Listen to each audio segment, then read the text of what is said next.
Hey everyone, and welcome back to The Straight Shift. I want to start this episode with a bit of a confession. I am an Amazon junkie. Seriously, the Amazon ferry comes to my house pretty much every day, sometimes more than once a day.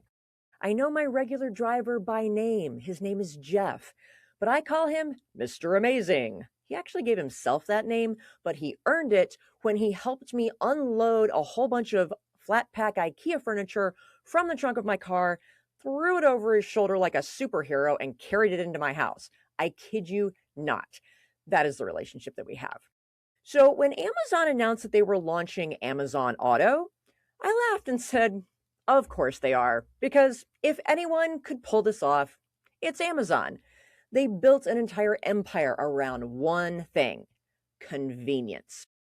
I wanted to find out more about this, so I did what any responsible car nerd would do. I set up a totally bogus personal Amazon account just so I could poke around in there and see how this thing actually works, in addition to researching it from inside the industry and getting a few sneaky sources to leak me some information.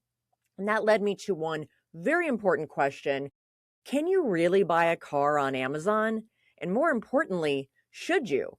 Is it a good deal? So that is the question that we are going to be answering today on The Straight Shift. Amazon Auto was announced in late 2023 as a strategic partnership between Amazon and Hyundai. Why Hyundai? Why not GM or Toyota? They're both a lot bigger. Well, Amazon didn't need the biggest automaker, and they certainly didn't need the most conservative one. They needed one that was willing to move, to experiment, and honestly to tolerate a little bit of discomfort and a learning curve. They wanted someone who was willing to help them figure it out as they went along. And that's what Hyundai does. They've spent the last decade or so being very aggressive about their growth, increasing their market share, trying new retail ideas.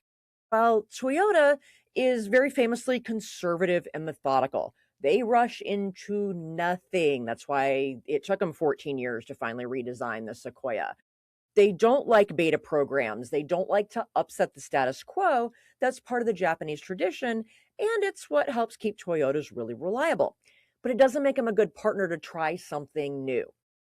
GM has the scale, but they also have layers and layers of bureaucracy and multiple brands, and not to mention all the politics. So Hyundai kind of sits in that sweet spot. They're big enough to matter, but they're still flexible enough to be able to move, and they're definitely hungry enough to try something new. But they also have another important piece. They have the financing arm. This is what a lot of consumers don't know a lot about. Hyundai has its own captive finance company. And I talk about captive finance companies a lot. Toyota Financial, Hyundai Financial, BMW Financial. Not all those companies are actual individual banks. A lot of them have that as the doing business as name, but really behind them is Bank of America or JP Morgan Chase, one of those big ones. Hyundai is backed by a company called Hyundai Capital. They are their own bank. And that makes it a lot easier to control the approvals and deal with paperwork and doing a back-end integration in a project like this. Then there's the legal piece that really matters. Hyundai was willing to work with both Amazon and the National Auto Dealers Association, as well as a slew of franchise law attorneys, to figure out a framework that would actually work in all 50 states without blowing up all the franchise laws and the existing franchise agreements that the dealers have with the auto manufacturer, which can be rather fraught. So this is something that just any automaker would be willing to take on as a grand experiment. But Hyundai thankfully was. So here's how this evolved. The first phase started in early 2024 with a true pilot.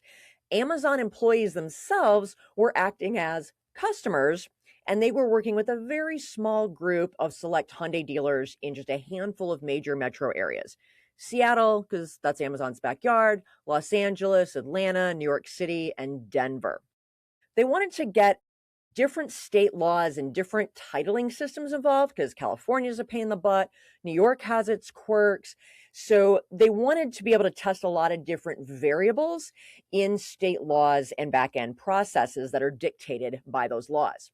So Hyundai has strong penetration in each of those markets, so they could do that. And they also wanted to include both urban and suburban consumer buying behaviors. Because remember, this is really just one big marketing experiment. This would help them to uncover a lot of those problems more quickly and see how viable this truly was in different markets.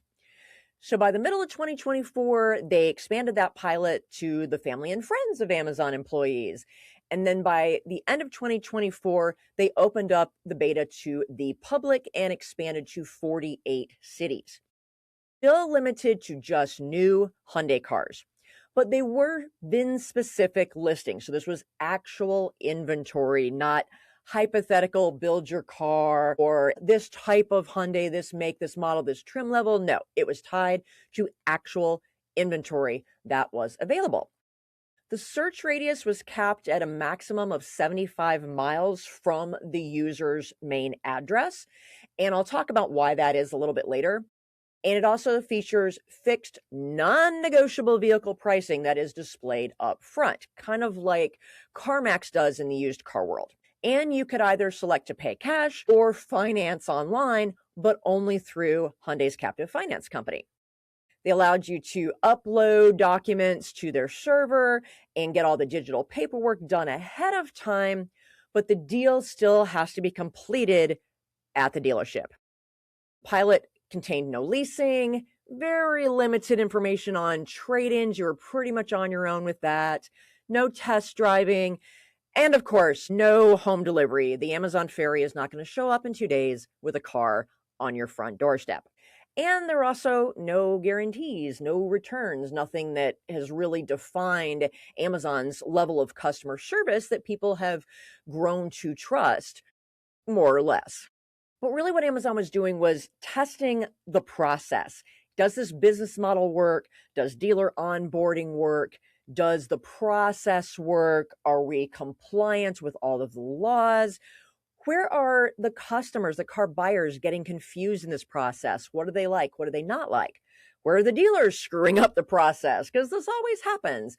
And where do the friction points show up with the franchise law?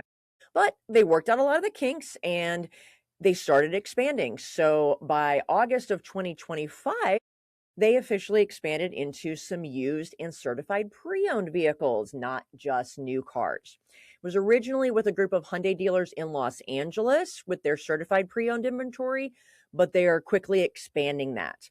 Now you can see not just Hyundai certified pre-owned cars, you can see Ford certified pre-owned cars, you can see other used cars for sale on Ford dealers' lots that are participating in the program that are certified, I'm using air quotes here, under Ford's Blue Advantage program, which is a program that Ford has that allows their dealers to put a type of certification, in other words, a little microscopic warranty on used cars of other brands to give consumers a little bit of peace of mind. It's kind of a cool program. It's not a lot, but we'll take what we can get.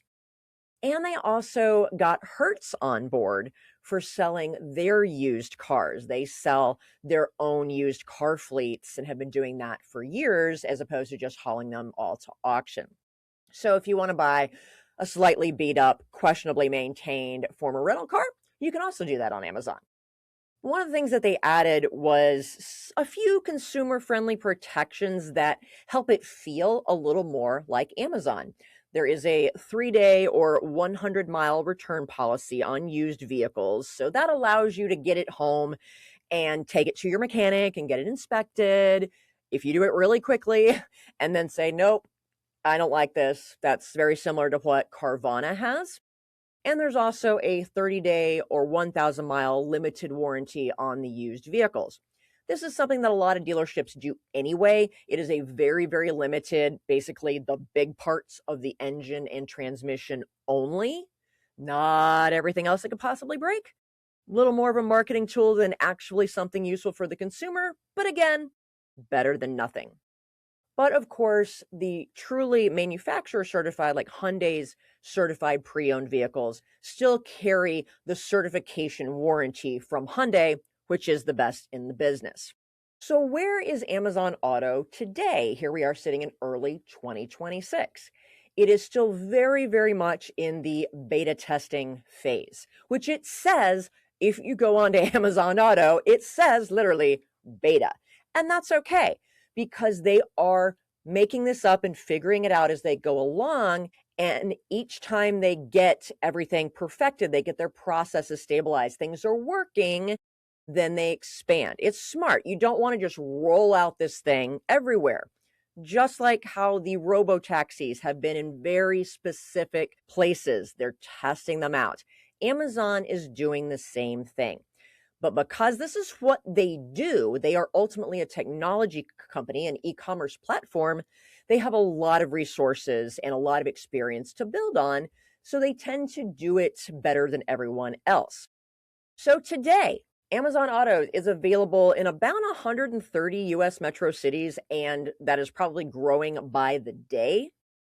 But even within those supported markets, the inventory is entirely limited on which local dealers have opted to participate. This is not mandatory. In fact, under franchise law, Hyundai cannot force its dealers to participate. They can't even force them to adhere to specific types of pricing. That's the whole thing about franchises. They control a bunch of stuff, but then there's things they cannot control. So what's available is really going to vary city by city, depending on what inventory those participating dealers have. Your search radius is still limited to a maximum 75-mile radius from the zip code that you have set up in your Amazon account as your primary home address. This is different than if you go on something like AutoTrader or Cars.com. You can search nationwide if you want to. You cannot do that on Amazon. And I have yet to find a way to hack that and get around it. But they intentionally designed it this way because they want the whole process to be based on you going to your local dealer to pick up the car, to finish the transaction. They specifically designed this not to be a place where you could go find a car from anywhere. This is partly making the dealers happy and keeping in the tradition of the franchise agreements, which give dealers a certain amount of control over a territory. So they don't want to be competing with dealers outside of their main geographies. And it makes Amazon happy because if you're picking up the car from a local dealer, it is less likely that there will be problems from their perspective with the transaction and it will fall through. Therefore, more successful deals equals more money for them. And hey, better reviews, which is, of course, the unspoken currency on Amazon. 5 stars, 5 stars. Right now, it's still limited on new cars to Hyundai. So if you're shopping for a Toyota or a Honda or a GM, you're not going to find it on Amazon unless it's a used one that happens to be in the inventory of one of the participating dealers on the certified or used car side. But at least you can, in a lot of markets, lease a new Hyundai online. When they first started, there was no leasing. It was cash or just finance through Hyundai Financial. Now they've worked through the extra hoops that you have to jump through with leasing, or they have to jump through more than you do even. And they're getting that worked out. So you could lease online. And in some cases, you can also purchase additional products like the extended warranty or prepaid maintenance, those things that they love to sell you in the finance office. And because you do have to physically go to the local dealership to finish the paperwork and take delivery, you'll still get the full finance office experience. So that leads me to, how does this really work and how does it not work? Amazon Autos lets you shop for that limited number of new and used cars on Amazon, but Amazon is not selling you a car. They are simply hosting a shopping experience, which will feel familiar to people like me who are Amazon junkies. But you do have to have a personal Amazon account. Doesn't need to be a Prime account because, again, the car is not going to be delivered to your house in 2 days by the Amazon ferry. But it has to be a personal account.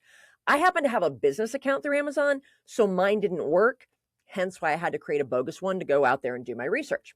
But the cars you do see on there belong to local dealerships that have chosen to list their inventory, chosen to participate within that 75-mile radius of your primary zip code. So Amazon is basically just the storefront window facilitating the checkout process. They're not the one doing the real selling. You are buying the car from the dealer. This is not like Tesla's model and Rivian and some of the ones that are pushing that franchise law boundary with trying to sell directly to consumers. That is not what is happening on Amazon. Amazon is simply providing a technology platform to facilitate you buying the car from your local dealer. And since you are looking at a specific VIN number for a car they have on their lot, you're not going to encounter as often, oh, I'm sorry, that car's not actually, we sold that. It's not actually on our inventory. That's a lot of the bait and switch that happens with platforms like TrueCar, where, oh, they say they have it, but then you're not really negotiating or seeing a price on a specific car. So when you get to the dealership, oh, lo and behold, well, we don't actually have that one in our inventory, but let me show you this other one that's $5,000 more. This will reduce that bait and switch, but it won't be perfect. A lot of it will depend on the back-end integration between Amazon and the dealer's inventory systems, because even the dealer's inventory systems are not always up to date. I go on there all the time, and there's been a car there listed for 6 weeks, and I'm like, we're interested in this car. Like, oh, that sold a while ago. I'm like, well, then why is it still on your website? Dealer backend technology is a whole nother topic. Don't get me started about how piss poor that can be and the processes behind it. So, not 100% accurate. It could happen, but it will reduce the likelihood of the bait and switch that you can see with other platforms. The price that you see is a fixed, non-negotiable price set by the dealer. Not set by Amazon, it is set by the dealer. So it is a no haggle model. So you're not requesting quotes. You're not going to trigger a million phone calls from every dealer in your area. You can choose if you want to pay cash, if you want to finance through the captive finance company, or if you want to lease if that is available in your area, and you just get the whole process started online. Some dealers have this process already on their own websites. Many of them rushed to get that technology out during the pandemic, and so it's really no different, except you're doing it under the Amazon brand. Amazon will help them collect all the basic information, the paperwork up front. It will keep the dealers from having to build a platform like this on their own, which most of them cannot necessarily afford to do. Helps you from the perspective of cutting down on some of the back and forth later and the time you spend at the dealership. But there are some gotchas here. While the price of the vehicle itself is locked, it's just the vehicle, not necessarily the full out the door price. Because the car, if you've listened to me, is just one of about 8 areas in any deal where the dealer is attempting to make a profit off of you.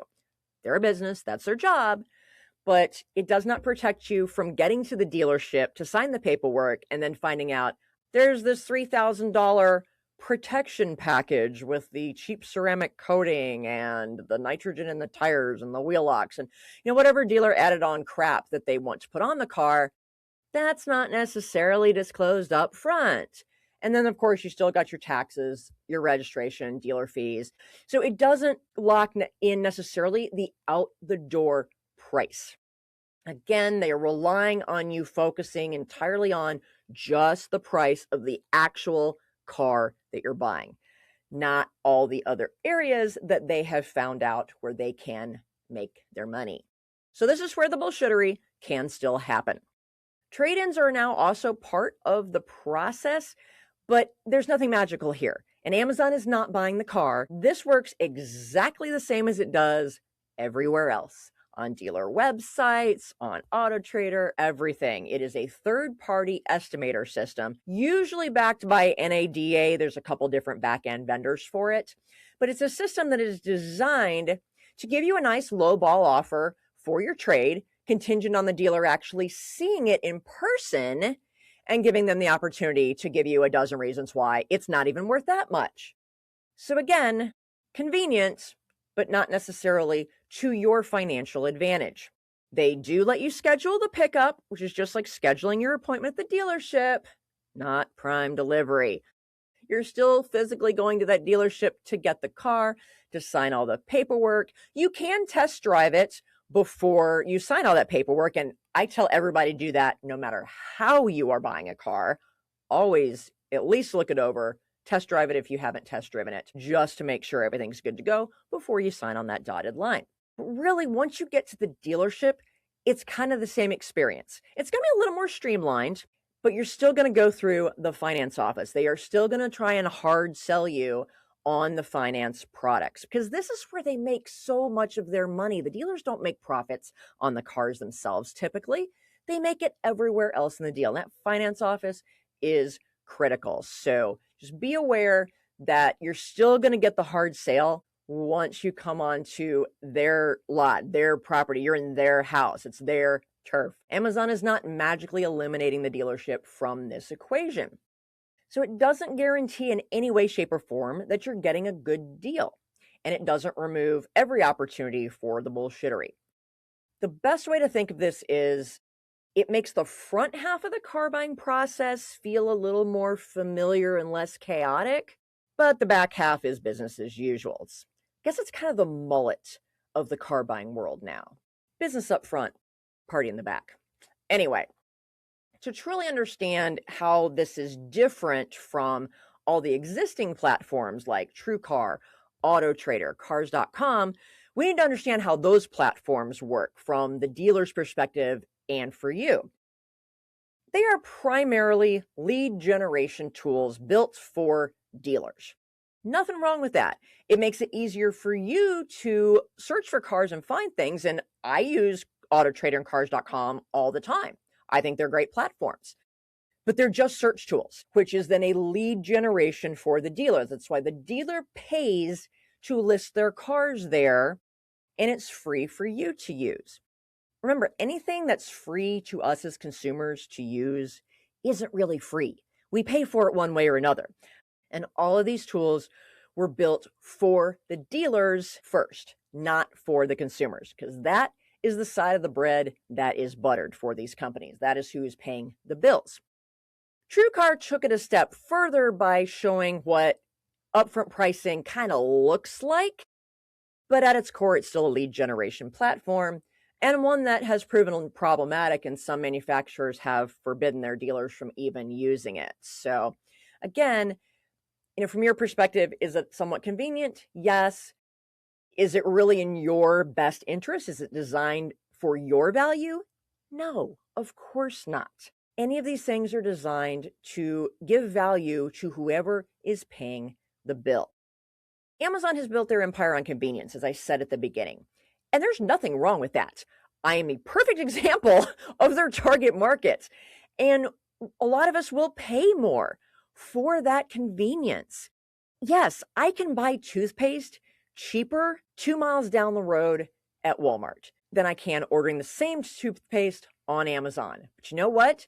There are some days when I just do not want to take the time out of my day, not to mention the hassle of going to Walmart, to deal with it. It's 11 o'clock at night, and I just realized I'm on my very end of my last tube of toothpaste. I can just go on Amazon and boop, boop, boop, and it'll be here tomorrow. So I will pay extra for that toothpaste for the convenience. We do that a lot in life. I mean, just look at DoorDash.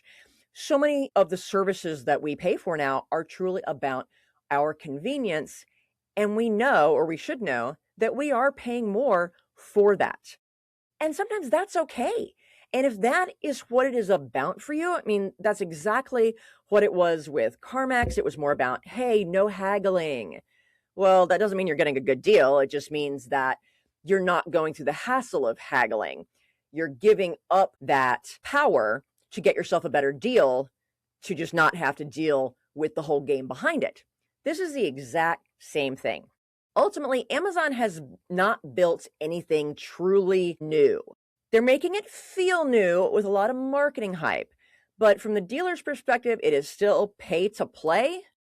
They still control the entire process from beginning to end, the pricing, everything. It takes a lot more power away from you in order to give you that convenience. And for some people, that is going to be perfectly all right. Same thing with companies like Carvana. It is all about the convenience. It is not at all about getting the best deal or even necessarily getting a good quality car if you're looking at a used car. You still don't really get the pricing transparency. It's not necessarily that much of a competitive price because the dealers are not going to engage in a bidding war on Amazon for your business. In fact, there's a bit of collusion that's actually going on behind the scenes to where the dealers are not aggressively pricing their cars on Amazon, because if they get into a pricing war there, then it's just going to take everything to the bottom and they are all going to lose. So again, is it in your best interest? No. Outside of convenience, it is definitely not. But again, if convenience and just your sanity and the ease of the process is what you are after, go for it. Amazon will make it as easy as possible. They will continue to refine it. They will continue to make it better. They will offer more things. And will we someday be able to just order a car on Amazon and the Amazon Ferry delivers it to your doorstep 2 days later? I wouldn't put it past them. Probably. But for now, you're still ending up at the dealership and you've given up pretty much all of your power before you even walk in the door. So will I be using Amazon Auto? No, there's no benefit to me. It's not compatible with my business model because I rely on keeping the power, keeping the negotiating power, the research power. While I use the various inventory portals to do the legwork of finding cars, then I go into the deep research, the vetting process, deep negotiating based on my inside knowledge of the car business, as well as my deep relationships with the dealers all over the country. So I don't have to play the same games, so to speak, that you do as a consumer, but I still have to play them quite a bit. I just know how to. These platforms were just not designed to save us money. Just the opposite. They actually want us to spend more money for the convenience. And let me tell you, it totally works in just about every other area of my life, just not for cars. So if you want just convenience, absolutely check it out and let me know what you think about it. What was your experience? Have you ever bought a car through Amazon Auto? Let me know what worked, what didn't work, how you liked it, what you think they could do better. I absolutely want to learn because I think there is a market for a variety of different ways of doing things. And if this fills a niche for some people and it's a win-win all around, then I'm all for it. If you want that convenience, but also keeping the power and making sure you are getting the right car at the best possible deal, end to end, no bullshittery, all of the factors taken into consideration, no surprises when you sign those papers, no hard sells, then that's what my service is for under the Perfect Car Package. And I will put a link to that in the description below, but you can check it out at thecarchick.com. So I'm not worried about Amazon Auto. I'm always excited to see new technologies and new ways of doing things come into the industry, especially when it helps with convenience. But people, this is nothing new. It's just got a nice, shiny Amazon logo on it. All right, that's all I got today. Until next time, drive safely. I'm out of here.